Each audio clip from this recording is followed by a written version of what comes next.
वहां जाकर तुम रहना, जहां वेश्याचार किया जा रहा हो वहां तुम जाकर रहना, जहां हिंसा की जा रही हो, जहां मांस भक्षण किया जाता हो वहां जाकर रहना। अट्टहास करता हुआ कलियुग वो निकला है राजा परीक्षित के राज्य में, चारों तरफ चक्कर मार के आ गया, लेकिन एक भी व्यक्ति उनके राज्य में जुआ खेलने वाला नहीं था, एक भी व्यक्ति मदिरा पीने वाला नहीं था, एक भी व्यक्ति मांस भक्षण करने वाला नहीं था, एक भी व्यक्ति वेश्याचार करने वाला व्यक्ति नहीं था। अब तो आकर वो गिड़गिड़ाता हुआ बोलने लगा कि राजन, तुम्हारे राज्य में ये चारों कर्म करने वाला एक भी व्यक्ति नहीं है और तुम चक्रवर्ती नरेश हो, मैं जाऊं तो जाऊंगा, अरे एक ढंग का स्थान दे दो। इतना जब कहा तो परीक्षित ने कहा तुम ढंग का स्थान भी चाहते हो तो जाओ, सबसे बढ़िया स्थान देता हूं, सुवर्ण में जाकर निवास करो, सोने में रहो। कली अट्टहास करता हुआ चला, वाह अब तो मुझे सुवर्ण में वास मिल गई है, सुवर्ण तो हर जगह होता है। अब ये अट्टहास करता हुआ चला।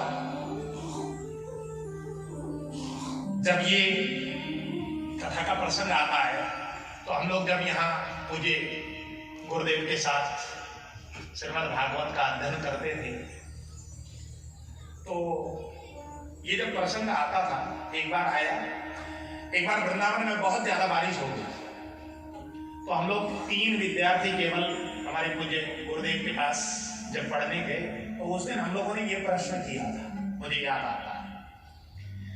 तो गुरुदेव ये सुवर्ण में जो वास दिया है, एक तरफ तो श्रीमद् भागवत में एकादश स्कंद में भगवान ने विभूति योग का जब वर्णन किया तो वहां पर कहा कि धातु नाम अस्मिकांचन, और इधर प्रथम स्कंद में परीक्षित ने कली को रहने के लिए सुवर्ण में वास दिया।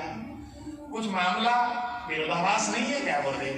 हमने जब कहा तो गुरुदेव ने उस समय जो समाधान बताई थी, गुरुदेव ने कहा कि जो पसीने की कमाई का सोना है उस पर भगवान नारायण का वास होता है, जो दूसरे को रुलाकर दूसरे को मारकर जो कमाया हुआ सोना होता है उस पर कली का वास होता है। बस इतना ही इसका समाना है। उस समय हमारे गुरुदेव ने कही। तो मेरे भाईजान, जो अनाचार, अत्याचार, दुराचार के द्वारा कमाया गया सोना है उस स्थान पर कली को रहने के लिए परीक्षित ने दिया था। दूसरे को मारकर, दूसरे को लूटकर, दूसरे को रुलाकर जो कमाया गया संपत्ति है उस पर कली का वास होता। कली को वास दे दिया। अब परीक्षित राजा ने बैल को पूछा कि तुम कौन हो? बैल ने अपना परिचय दिया कि मैं धर्म हूं। देखो, धर्म के इस कलियुग में 4 पैर में से 3 पैर कट गए। धर्म के 4 पैर कौन कौन से होते हैं?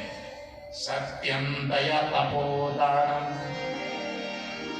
धर्म के 4 पैर सत्य, तप, दया और दमन, ये 4 होते हैं। 4 में से 3 पैर कट गए। कौन कौन से? सत्य कट गया, दया कट गई और तप कट गई। केवल दान पर टिका हुआ है धर्म।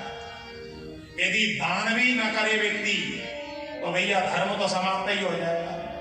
लेकिन कलियुग में लोग दान जरूर करने वाले, दानी लोग बहुत होते हैं, इसलिए धर्म केवल दान पर टिका हुआ है।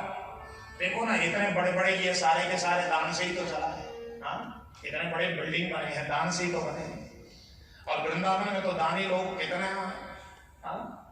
विनोद जी, ये राजकुमार जी, अभी इससे पहले हम कथा करते थे तो यहाँ के जो मूक प्राणी हैं बंदर, उनके लिए 2-2 कुंटल 3-3 कुंटल रोज के रोज मंडी से केले ले आकर,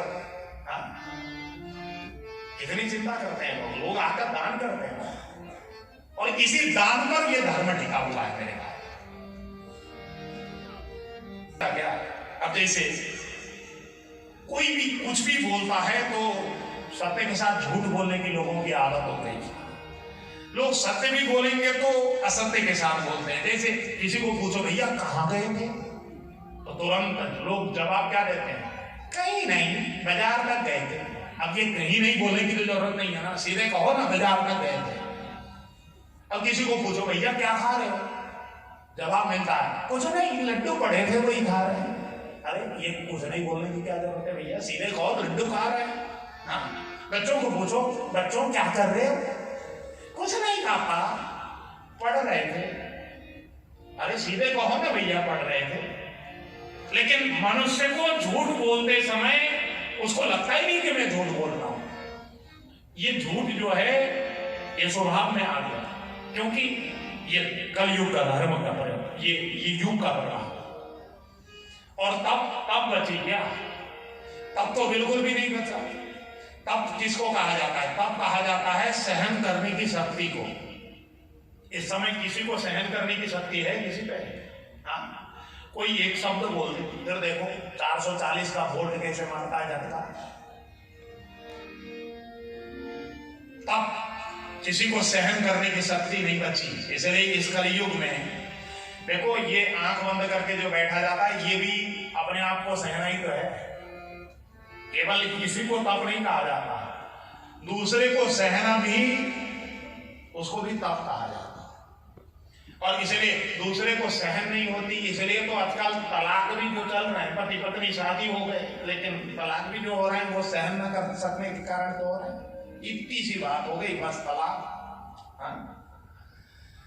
सत्य तप। तीसरा दया, दया नहीं बचा।